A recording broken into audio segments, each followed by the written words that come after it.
WREP ランチタイムブレイク、本日も始まりましたジブラです。ランチタイムブレイク月曜日から金曜日お昼12時より渋谷道玄坂レップスタジオから生放送でお届けいたしております。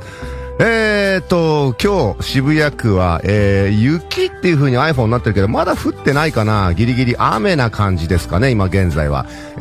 気温は2度でございます。寒い。最高気温が7度だったってことなのかなこれは。もうどんどん寒くなってて、現在2度。そして3時に3度。また4時に2度に落ちまして、7時にまた3度に上がり、そのままずーっと明日の朝まで3度という予報になっております。はい。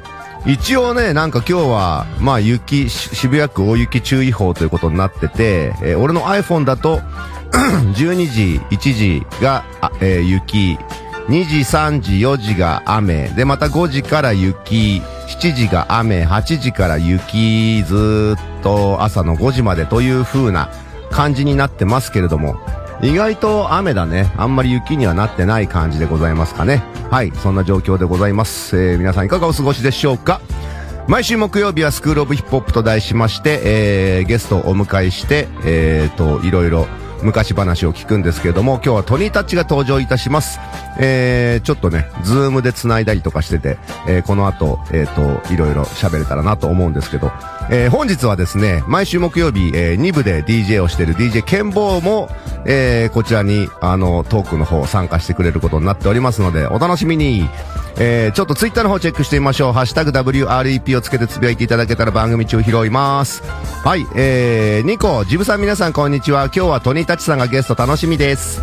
学ぶ先日オッパーラにて持参した衣類にシルクスクリーンプリントをその場で吸ってくれるイベントでユウさんたちにやってもらいました。安くていい。色も鮮やかなパーカーにかっこいいプリントしてもらいました。フレッシュ。はい、ゆうちゃんね、昔からそういうのすごいんですよ。何これこれ何学ぶ？あ、違った、びっくりした、ゆうちゃんか。メガネかけてるから。はい。たったおダディお疲れ様です。寒いっすね。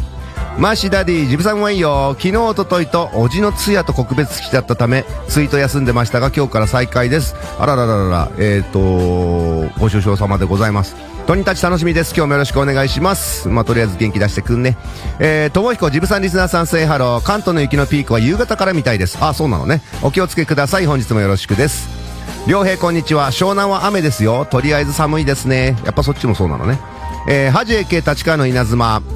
ジブさんはいいよ。スタジオ来るとき雪大丈夫でしたか？今日も楽しく聞かせてもらいます。今んところまだ降ってないんですよ。はい。こちみ、フィギュアのゆずる、頑張ってほしいな。すっかり呼び捨てが定番、わらわらわら。はい。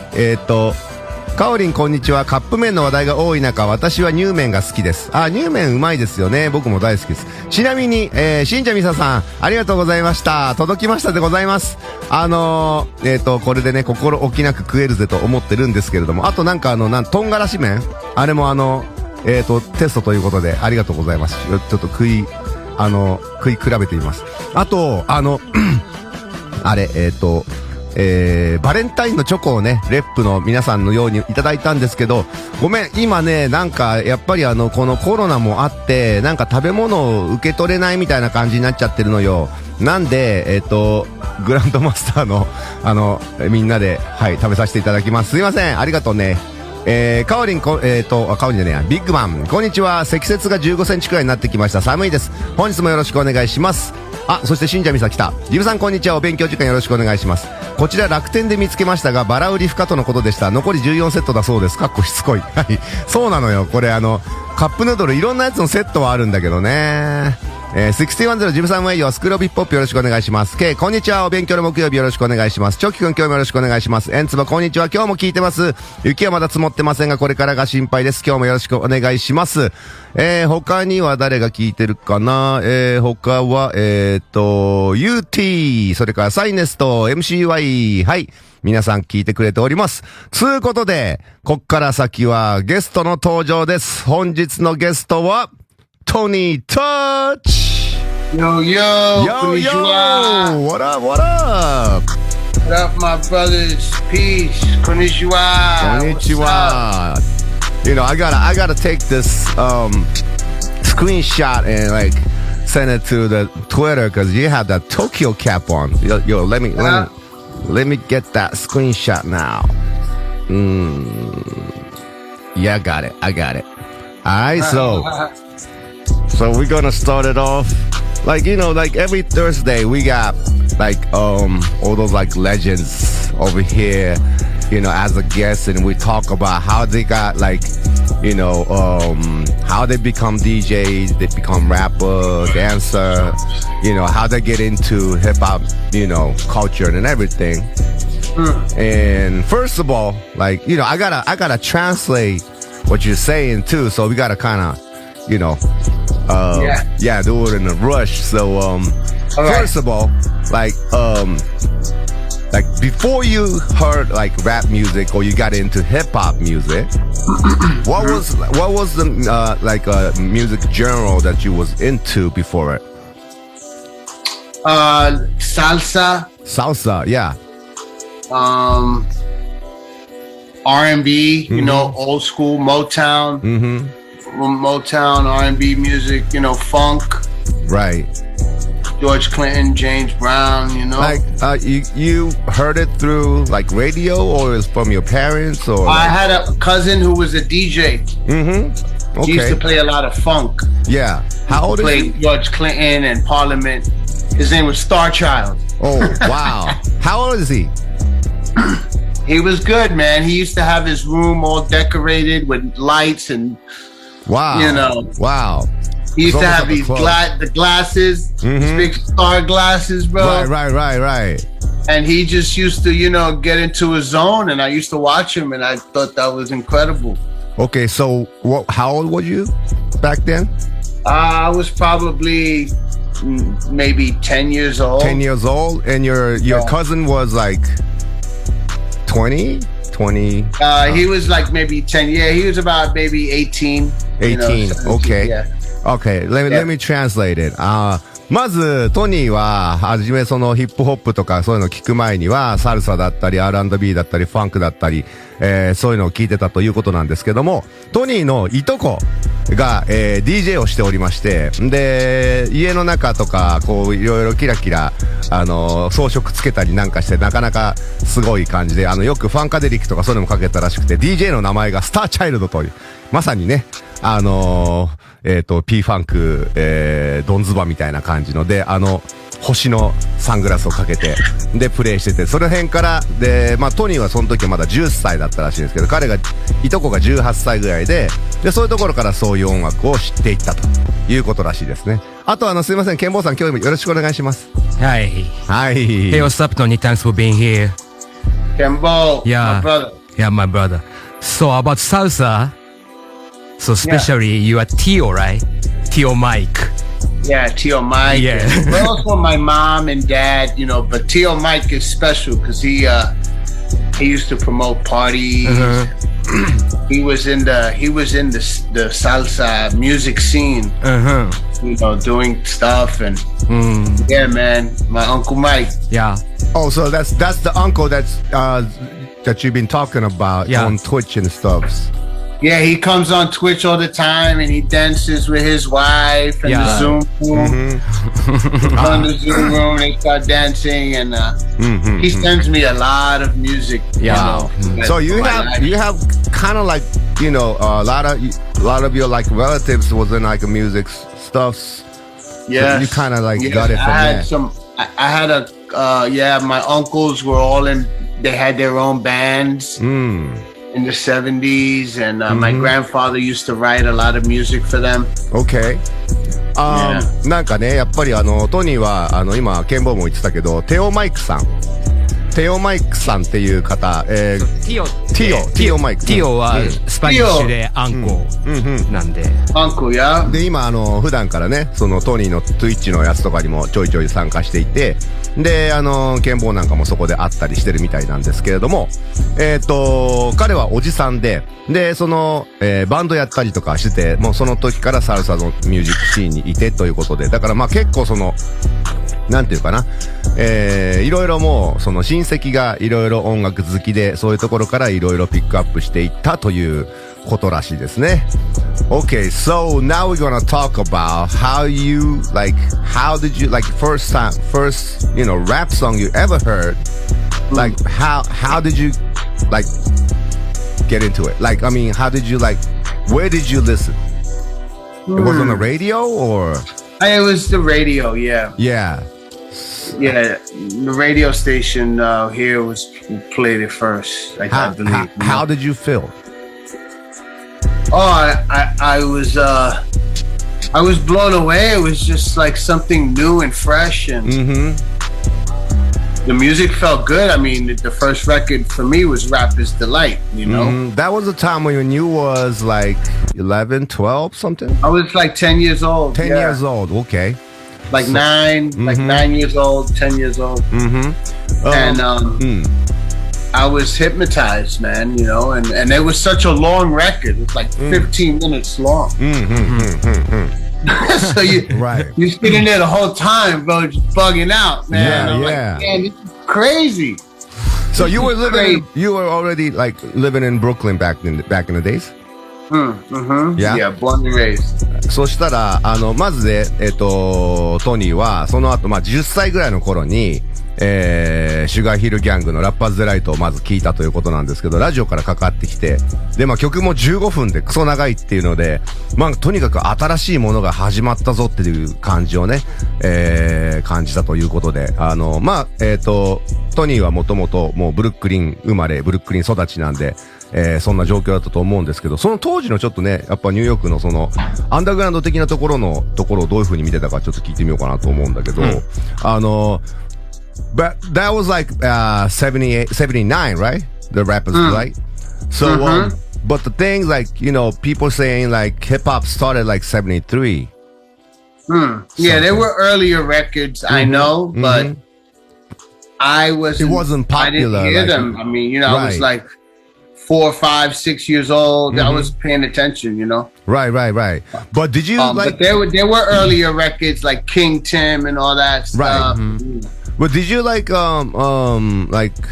check them out like on the street or like a block party or like it wasn't like a song, but like was there like a party in Brooklyn too? Party scene? Yeah, like block parties and stuff like. Yeah, there were block parties, plenty. But music was mostly, funk, discos souls and yeah, I got you. Funky soul stuff and how about a lot of salsa too. What about like breakdancing? I didn't really see it for me personally. I didn't see it till I was maybe 12 years old. When I first started seeing it, like 82. In 1981, 82 is when I started seeing this style. Okay, so that was you saw it on the street or where? I believe, I was seeing it in the street. Yeah. Okay. Yeah, that was the first time. I lived in an area in Brooklyn where it wasn't too many Puerto Ricans, stuff like that. Okay. I lived around a lot of Italians. And Jewish people and some black, some Spanish, but not that much. Okay. This stuff was happening more in the hood, in the ghettos. Right. More. And I was only 11, 12 years old. I wasn't really going to the ghettos. Yeah. Like that. Okay. その当時、やっぱり、まだその79年当時は、それほどもちろん世の中、街でとか、そういう公園でブロックパーティーなんかがあったのはしてたけども、別にそこはヒップホップがかかってるという感じではなくて、むしろ、野外ディスコというような、そういうような感じだったと思うんで、で、プラス、ブレイクダンスなんかはね、もちろんそのヒップホップ73年に始まったって言われてるじゃないですか。なんで、その当時、ブルックリンはどうだったのって言ったら、トニーは、そのもろ、もろ、その、なんだろうな、プレトリカンの人たちのエリアというよりも、イタリア人の人たちとか、獣医師の人たちとかが住んでたところのエリアに住んでたから、あんまりそういうブレイクダンスとかもそこまで、まだ79年ぐらいの時には見なかったと。で、だいたい81年とかぐらいから、だんだんそういうストリートでそういうのを見かけるようになってったということらしいですね。Alright, let me just play the song that you ever heard, you know, the rap song ever heard. Okay? Mm-hmm. Yeah. Let's do it. That's a long one. I hope you got the short version. Nah, we're just gonna like talk it over. Like, maybe I'll play for like 2-3 minutes and we'll talk it over it. Okay. Alright, so can you call the song title and stuff? This is Rapper's Delight from the Sugarhill gang, baby. Shout out to Grandmaster Kaz. Yeah. Original author. Original. Yeah. WREP ラップランチタイムブレイク。さっきいただいたのは本日のゲストトニータッチが初めて聴いたラップソングということで、こちら1979年リリース Sugarhill Gang Rapper's Delight でございました。はい、こちらロングバージョンでね、はい、15分ぐらいあるんですけども、まあこの後は、これをかけながら喋れたらなというふうに思います。So, Tony, you with me now? Yeah, man, I'm here. Yep. Okay. I'm trying to look for something over here, but I'm yeah, it's good. It's good. So what happened was like, okay, did you know the Shake Good Times before you heard this? Did I do what? Did you know the song, the Good Times, before you heard this? Yes. So how did you feel about it? That's why it was like, it was just something new and different. And right. It was like, I was like, wow, they're rapping on the Good Times beat. It was just like crazy to me. But meanwhile, this stuff is already going on in the Bronx and everything. Mm-hmm. Right. You know. Right. This is the first time for me. Mm-hmm. I heard. Yeah. But this is already, like you said, in the early 70s, 75, 70, you know. There was already doing parties and rapping like this, but this is the first time I heard it like that. Right. You know? Right. やっぱりね、トニーは、これ聞いたとき、まあもちろん、これは、皆さんも、まあ、ご存知だと思うんですけど、シックというグループのグッドタイムスという、曲を、まあ、ベースに弾いてね、それでラップをしてる感じなんだけども、まあ、これを聞いたとき、そもそもそのグッドタイムスしてたのって言ったら、もちろんしてたよと。で、やっぱそういうところがすげえフレッシュだなと思ったと。まあね、まあそうだよね。もちろんこう、それまでにもう存在した曲で有名な曲が、その上に違うボーカルが乗っかってるっていう。まあそれでとにかく、ぶっ飛ばされたっていうのもあるよっていうことらしいんですけれどもね。まあ実際トニーも言ってたけど、まあ実際70年代、中頃ぐらいには、ブロンクスとかではもうすでにこういったビートの上に誰かがラップをするっていう形はもう始まってたけども、まあそれを実際、トニー少年が、9歳、10歳ぐらいでこれを初めて聞いたというところがまあポイントでございますかね。はい、そういうことですね。あれ、トニーいくつだっけ？俺の2個ぐらいだっけ？そう、52。だよね、多分ね。そう、だからそうなると、69年生まれかな。そうだね。だから、そういう風に考えると、まあだから、この時10歳ぐらいで。まあなかなかそれだと、こう、そういう場所に遊びに行くこともないし、まあ15歳ぐらいになれば別かもしれないけどね。そう、小学生なんでそういうことだったということなんですけどもね。なんかこの辺について、小田さんからなんか聞きたいこととかあったりする？この辺について。このぐらいの時代。まあ、やっぱりでもその後だから、クレイジーレックスとかと会う感じの頃とか、そうだね。その辺、やっぱロックステディに入るきっかけみたいな、そういうところ。その辺だね。一応なんか今、トニーに用意してもらってることとしては、ヒップホップにハマったきっかけの曲もこの後かけるんですけど、So Tony, this is the first rap song you ever heard, and then it really hit at you. But how did you like describe all the culture, like all the hip hop, like scenes and stuff? It was like a renaissance. It was just like the city was just in full art art mode. You know, everything was art, graffiti, dancing, music. It was like culture was strong. Yeah. You know, it was very strong, man. You felt the energy in the city was very strong. People wanted to create and to you know, The new thing. yeah, people wanted to create and take this culture. It was a phenomenon. Yeah. So you went to like back in the days, like you heard that Rapper's Light, and you went to school and you talk about to your like school friends and stuff. Yeah, I mean, I remember in school, 79, 80, 81, you know, rap was just getting stronger and stronger. Curtis Blow, you know, Grandmaster Flash, started hearing these things in the streets, and these guys were becoming street legends already. Yeah. So how about the radio play? Do they play another hip hop like rap songs after the Rapper's Light? Yeah, like Curtis Blow, The Breaks. And I think he had Christmas rapping too. I think was around the same time as Rapper's Delight, around the same year, you know? Yeah. So all these records were coming out, but they were fast, you know? Right. It was like they were, because disco was already hot. So we listened to a lot of disco music also in my house. And so the rap music, in order to get played and listened to, they were rapping on top of the disco records. Right.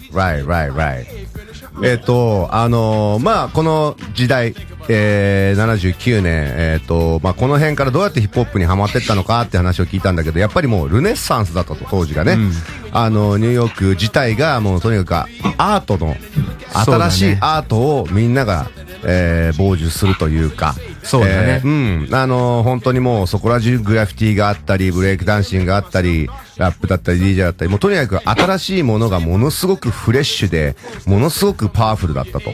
バスキアとかもその時代でしょ。まあ本当そうだね。ポップカルチャーっていうか。そう。で、まあそういうのから、まあ当時例えば、どうだろう。そこからまあカーティス・ブローとか、そういうのもラジオでかかって、ザ・ブレイクスだったり、クリスマスラッピングだったり、そういうのがまあラジオでかかったりしてて、ただなんかそのやっぱり曲が、まあそもそもディスコが流行ってたから、ディスコカルチャーが、で、そのディスコソングミュージックの上にラップが乗っかってるっていう感じだったと、いうことなんだよね。Okay, so it was those like kind of like a なんていうかな kind of close to like disco music. It had a rapping on it, but it still sound like a disco music. Is that what you're saying? Right? But you picked up Grandmaster Flash and a Furious 5 song after this, but what was the differences? It's slower. Right. Slowed down the music and Melly Mel rapping like talking not party stuff, but talking about problems in the street and the hood and drugs and you know different things like that and it was the next level. Right. So it wasn't really for like everybody. It was for the street. Yeah, it's more for the street, and they slowed and the music was slower, so you get to listen to the words. And this was a very, very big record, though, in New York. It was all over the radio. Okay.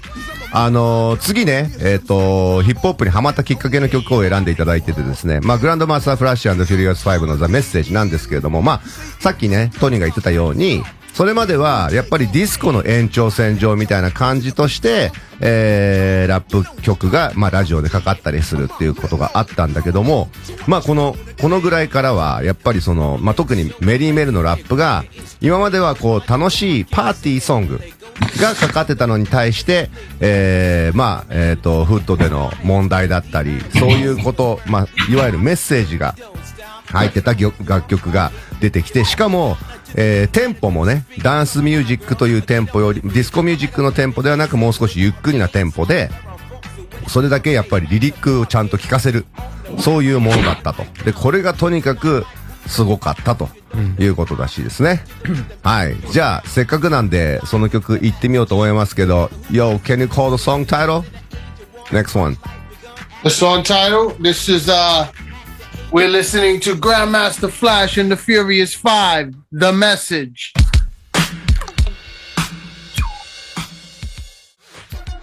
WRBP ラップランチタイムブレイクスお聴きいただいたのは本日のゲストトニータッチのセレクションで、こちら、ヒップホップにハマったきっかけということで The Grandmaster Flash and the Furious Five The Message でございました。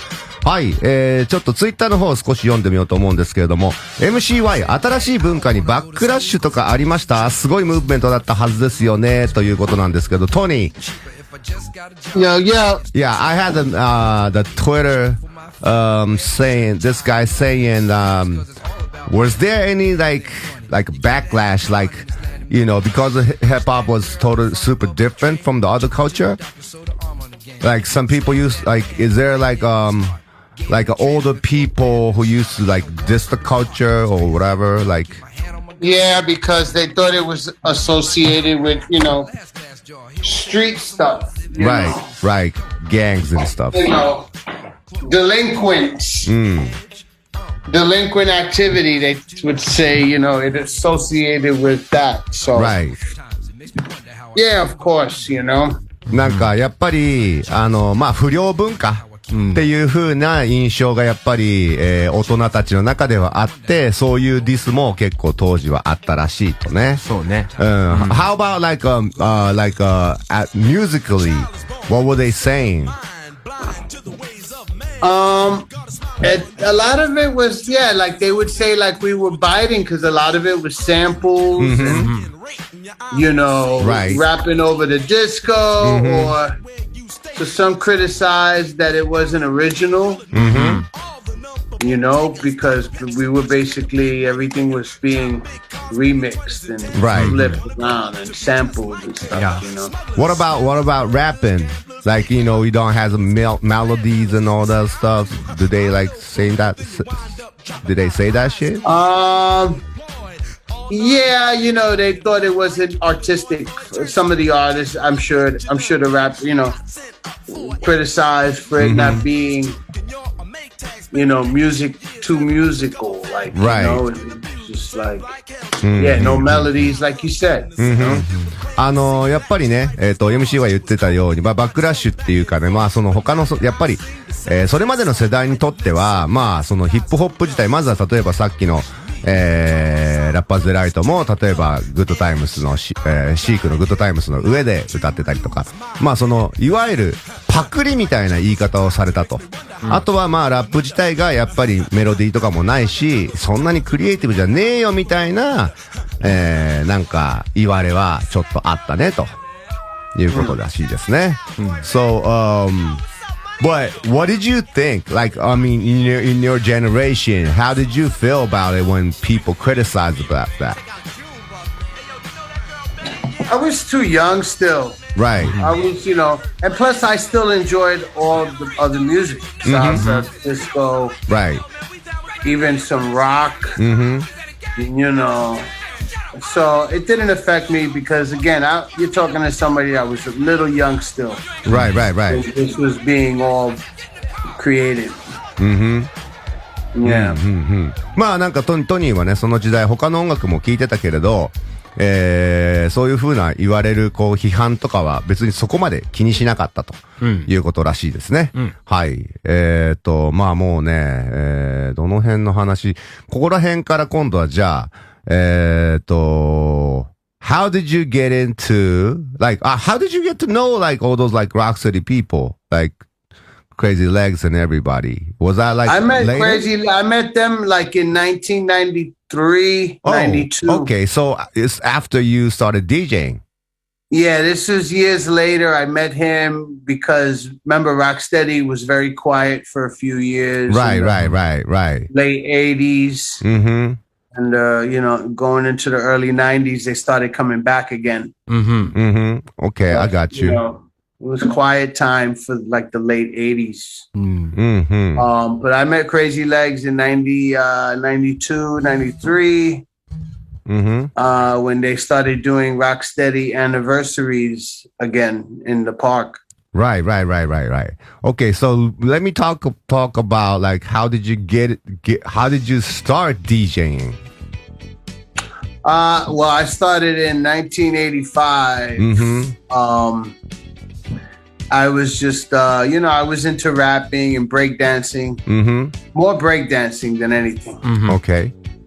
I think it came from the love of dancing, and sometimes I would go and I feel the DJ was not representing for the dancers, so I wanted to do it. Right. Oh shit. Sorry. I gotta put a commercial on for a minute. Go ahead. Yeah. ここでちょっとすいません。忘れてました。ここで一回コマーシャル挟みまして、コマーシャルの後もいろいろお聞きしたいと思います。皆さんそのまま、Stay tuned!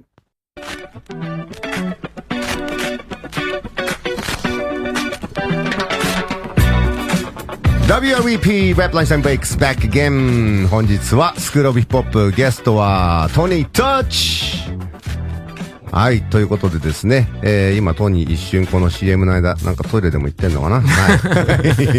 まあそんなこんなで今日はケンボー君もですね、はい、こちら参加してくれておりますけれども、その当時やっぱりだからまあほぼほぼさ、まあ我々は同世代だからさ、そうだね。なんかもう話聞いてても、まあ日本でもあんま変わんないかもしんなくね。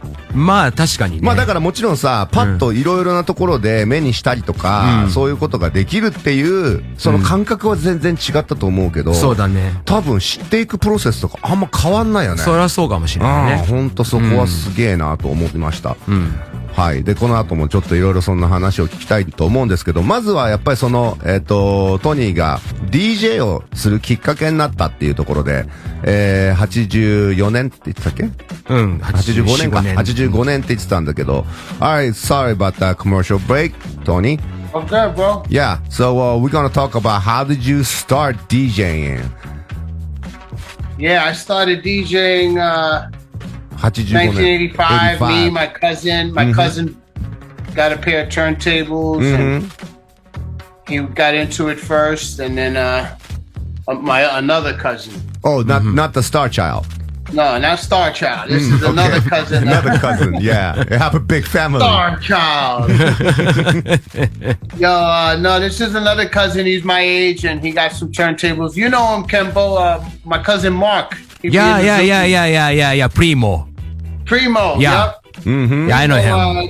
He got into it a little before me, and we just started practicing together. And for reals. In his house. And I was in love with it, and I said, "This is what I'm gonna do," you know. さっきね CM 行く前にちらっと言ってたんだけど、まあもちろんラップが好きだったり、あとはまあ結構やっぱブレイクダンスやってたと、当時ね。まあそれはもう本当みんなそうだと思うんですけど、俺らもそうだし、そういうとにかく自分のそのダンスに対するラブがどんどんやっぱ DJ をやりたいっていう興味を持っていくこときっかけになったと。で、いとこのもう一人のいとこ、さっき一番初めに出てきたスターチャイルドさんではなく、もう一人のいとこ、同じぐらいの世代のマークっていうね、ケンボも Twitch で知り合ってるらしいですけど。ズームでね。はい。で、そのマークが、ちょっとトニーよりも先にターンテーブルセットをゲットして、で、一緒に練習を始めたということらしいんですけどね。who was like the like influence as a DJ? Like you listen to a lot of radio shows and stuff? Radio guys. Like Red Alert. Molly Mall, Red Alert. Right. Magic. So Kiss FM, WBLS. Yeah, all those guys on those the radio. Guys. Yeah. So, but like you were still like 15 something? I was about 15. Yeah. Like you started going to high school those days. Yeah, when I started going to high school. Yeah. Right. Did you actually see somebody DJing in front of you?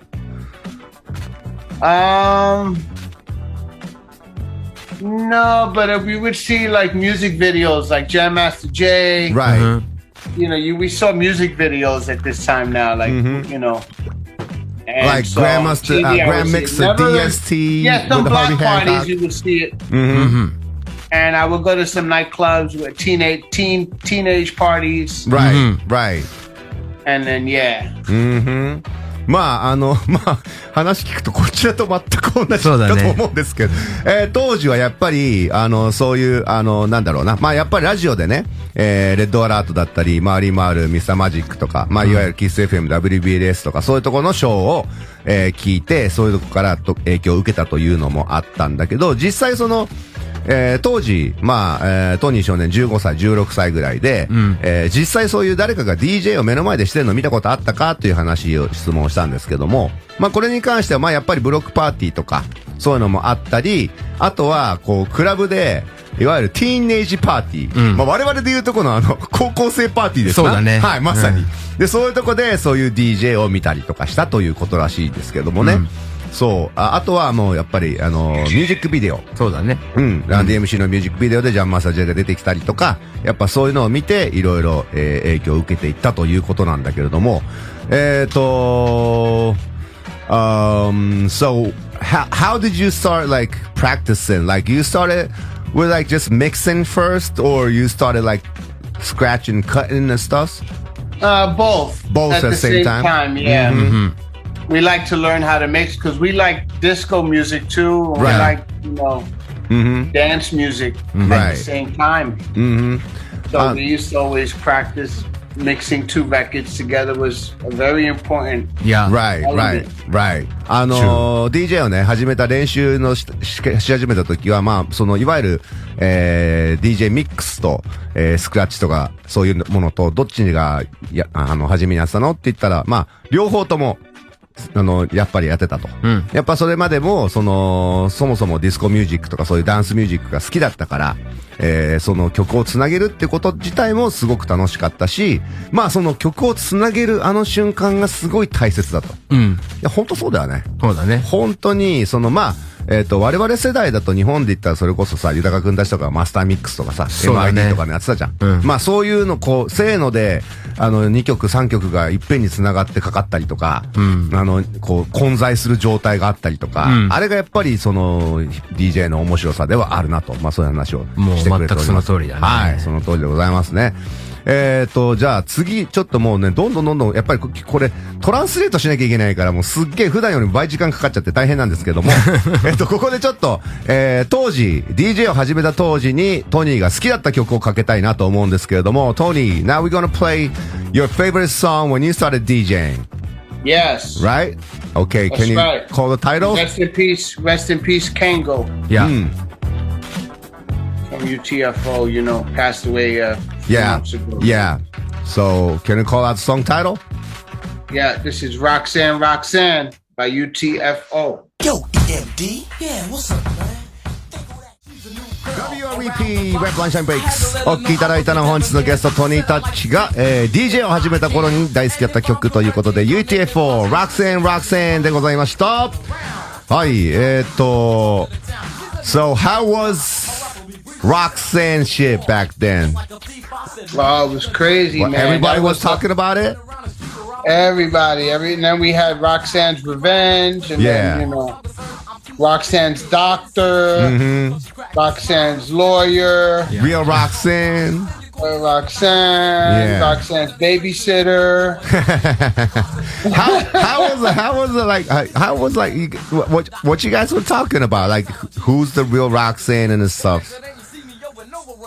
I mean, it was just, it was just, it was the same beat too. That was crazy. Everybody was using the big beat. Boom, boom, boom, boom. That beat was that was like, like Dembow for reggaeton. It was like the same beat. Everybody loved it. Right. So you couldn't go wrong with that beat. There were like 40 records with the same beat. Right. So everybody just loved that beat. It's kind of like the reggae, like one way style and stuff. Yeah. Right. Exactly. Like dub plates, different versions. Right. Different versions of the same, similar to the reggae thing. Yep. And how was it like the image of this girl named Roxanne? Well, it's funny. The first one was Roxanne Shante. And then U.T.F.O. and Full Force were like, no, we're going to do our own Roxanne. So they did the real Roxanne. Right. You know what's funny? I was her DJ from 1991 to like 93. Who? Real Roxanne?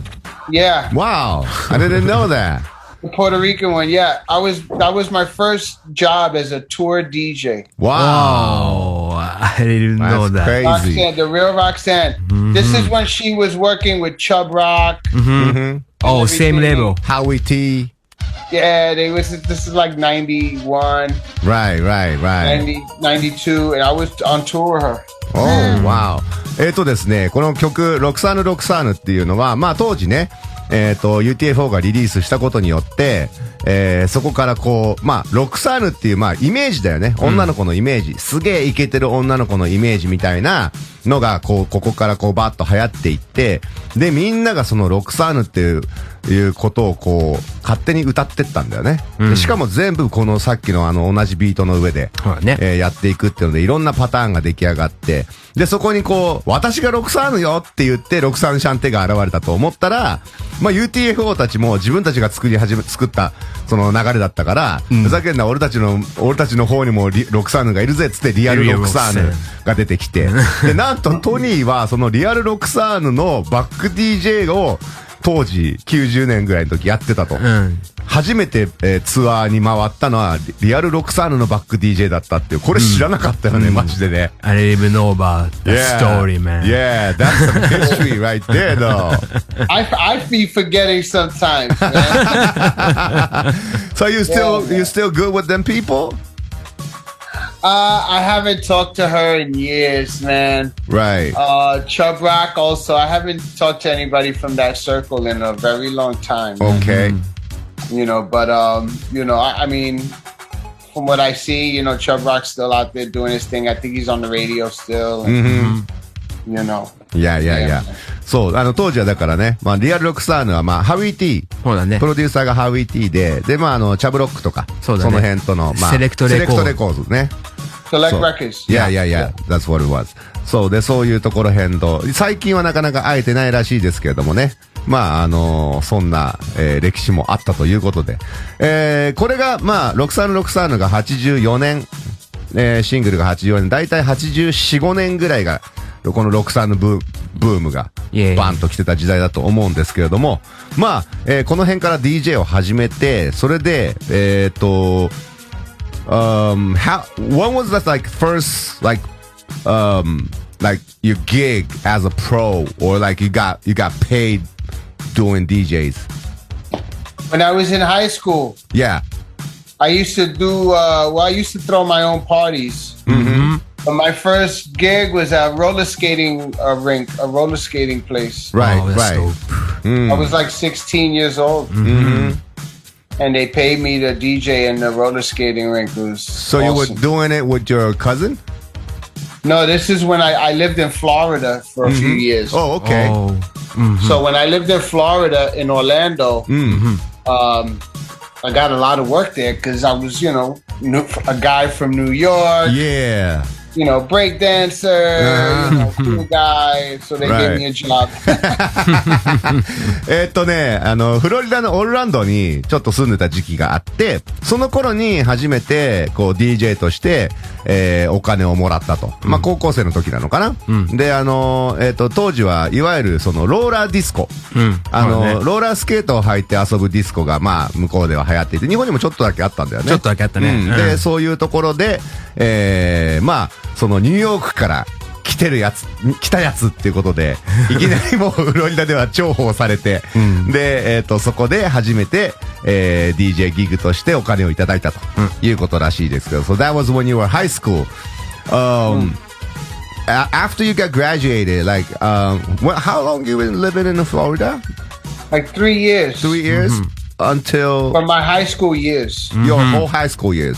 Okay. Yeah, but I go back and forth to New York all the time to buy records, hang out with my cousin, party and stuff. Yeah, but when I graduated high school, I moved back to New York. Okay. Did you go to college and stuff? Like half a year. Half a year. Okay. そう。で、高校を卒業して、それでまた、ニューヨークに戻ってと。ただまあその間もニューヨーク行ったり来たりして、レコードゲットしたりなんかっていうのはしてたということらしいですけどね。はい。もうね、もうあともう3、4分で終わりなのよ。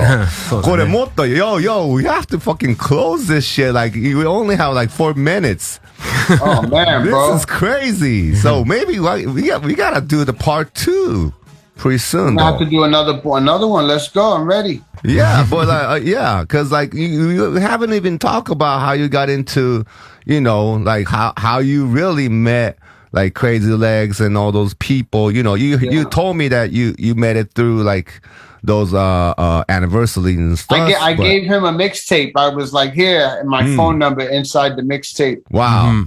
And it was also invitation to a party at the Fever, the club called the Fever. Right. I was DJing at the Fever, so I made an introduction. Hey, I'm DJing at the Fever. This is my mixtape. And the mixtape was all breakbeats. Oh, okay. So he liked it a lot. Right. He came and we connected after that. He was like, yo, I like your style. I like your DJ style and stuff. And wow. We became friends after that. Yo, let's do the part 2 next time. All right. I'm with it. You tell me when we got to talk about how I met you guys. Yeah. We gotta do that shit too. Yeah, we gotta do that shit too. ですね、もう今日ちょっと全然やっぱりこれトランスレートしながらだから全く時間なくて、もっと話したいこといっぱいあったんですけど、いけないし、so, you know, I couldn't even talk about, you know, the BDP shit and stuff. So, yeah, let's do the part 2. So, 皆さん、これはもう必ずもう第2弾今度やろうと思うので、その時にまたその先の話がね、できたらと思いますけど、You have anything that you want to like advertise? Like, I mean, like, promote, like your... you know, just follow me on Instagram, or Twitter at DJ Tony Touch, and you know, all my latest information there's always everything new I'm doing I always put on there. Yeah, and Kembo's always talking about your Twitch and stuff on the show. Have such a good time there, man. Yeah. I'm so glad about being your family. Yeah, everybody love Kembo now from London, from Miami, Puerto Rico. Everybody know Kembo now. Yeah, we all over, man. So I wish Kembo could go to States or Europe with you guys and like, you know. Soon. Yeah. We do this soon. Yeah. You too, man. Right, you have to come Corona also. Shit. Yeah. You guys come stay in my house, man. Yeah. And I want you to definitely come back to Japan pretty soon too. I can't wait, man. I love it. 愛してます、日本。Yeah, 間違いない、トニー。ありがとう。間違いない。ということで、もう本当もうあっという間に時間が過ぎてしまったけれども、まあこんな感じでちょっとぜひね、これ第2回もやろうと思ってますので、皆さんその時をお楽しみにという感じでございますかね。So thanks a lot, Tony. はい、ありがとう。Yeah, let me do this part 2 real soon. Let me know. Peace. I'll call you up. Yeah, peace. Peace. はい、ということで、1時間お付き合いいただきましたけれども、これにて、一部終了でございます。再放送はここまでよ、という感じですかね。はい。それな感じで、この後はね、ケンボーが、1時間、ミックスをやるんですけれども、はい。じゃあ今日のレップのラインナップとかを紹介してしまおうかな。はい、行きましょう。間違えた。はい。よいしょ。ちょっと、ズームを切って、はい、レップのラインナップでございますですね。はい。まずこの後は、先ほども言ったように、ケンボーが、ここから、レップスタジオから生放送、生 DJ でございます。2時からはプレイリスト。6時からはレップ6。本日の6レップは、ビリー・ローランとカホの番です。生放送です。今日のトークテーマは、ミラクルスノーです。デート中の雪で気持ちが急接近。あらららら。受験日に大雪で遅刻。あら。雪山で危うく遭難。これ、そんな方がいましたですね、昔 UBG にですね。はい。アキームが遭難したみたいなのあって大変だったの。ゲレンデで雪に埋もれたお宝発見。ほう。一晩で車がすっぽり隠れたとかですね。電線の雪が友達の頭に偶然落ちて大笑い。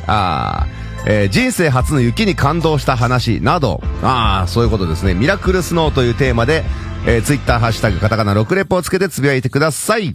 8時からはガシマのナイトカレッジ、こちらも生放送です。ガシマが最近気になった海外ヒップホップニュースをご紹介。そして今夜は、ゴートと呼びたい海外ラッパージム・ジョーンズの魅力をお伝えいたします。番組特製 T シャツのプレゼントもスタートしたので、番組ハッシュタグカタカナナイカレをつけてコメントガシガシよろしくです。9時からは渡辺志保の DJ's プレイリスト。今日はゲスト DJ ゆっきなりでございます。生放送。そして10時からは T ストーンスクリュー DJ 初音によるフォースコースト。こちらは収録です。今夜は3人が担当コーナーをシャッフルしてフレッシュな気分でお届け。岡山出身のプロデューサー DJ カジや都内のおすすめ立ち飲み屋さんをご紹介してくれます。はい、そんな感じですかね。ですね、あと、来週この時間、スクールオブヒップホップ、来週は、ここ今最近ね、ちょっとコロナもあるんで、できるだけこう、スタジオゲストは控えめにしようということでですね、いろいろこう、地方の方々つないで今日も、地方というかニューヨークまでつないでやっておりますけど、来週は北海道につなぎまして、DJ 本田くん登場してくれます。なので、そちらの方もお楽しみに。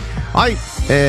そして、明日ですね。明日は、ミュージックバトルは今ちょうど中間、シーズン5とシーズン6の中間ということでお休みさせていただきまして、リクエストフライデーからの、後半、2部の方は私が DJ させていただきます。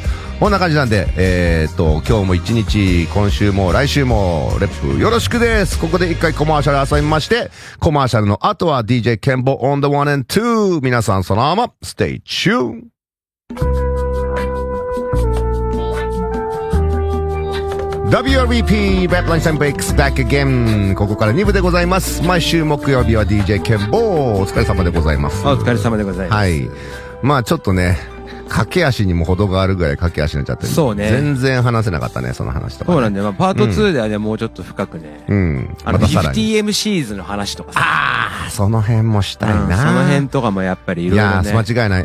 なんかツイッターの方でもね、誰だったっけな、さっき、ニコがね、トニーさんのミックステープ一体何本存在するんでしょうか、ご本人もカウントできないかなって言ってて。まあ、トニーはやっぱりそのミックステープ、もうさっき言ってた、その 50MCs の功績がものすごいでかいからね。でかいね。ね。あれでやっぱりなんていうか、もちろんそれまでも、やっぱりその、DJ としては、有名だったけれども、さらにあれで一個位が上がったっつうか。そうだね。てかほとんどのラッパーのなんかダブプレート的な感じで持ってて、やっぱ自分のトカチューズとかで、チューズとかバンバンかけるのよ。はいはいはいはい。もう俺しかかけねえよみたいな。はいはいはいはいはいはい。でなんか、すごい、なんか、人が使ってないサンプルとかで、これでプーバにラップさして、これマジ、かっこよくねとか自分で自画自賛しながら書けるみたいな、もう最高なんだよね。はい。なんでまあぜひね、パート2もいろいろやれたらなと思っております。まあだからあとやっぱりね、Twitch ね、週に4回ぐらいやってるから、トニーは。そうだね、みんなね、ぜひ聞いてほしいですよ。そう、やっぱり、まあもちろん、俺たちが仲いいってのもありますけれども、まあ、それこそさ、レップ開局時からさ、トニーはここで番組もやってくれてたわけだし。そうだね。そういう意味じゃ、本当に今日もね、ああやって東京ハット被って、もう本当に日本へのラブが半端ないやつなんで、ぜひぜひ皆さんも今後も、ね、サポートの方よろしくお願いしますという感じでございますかね。はい。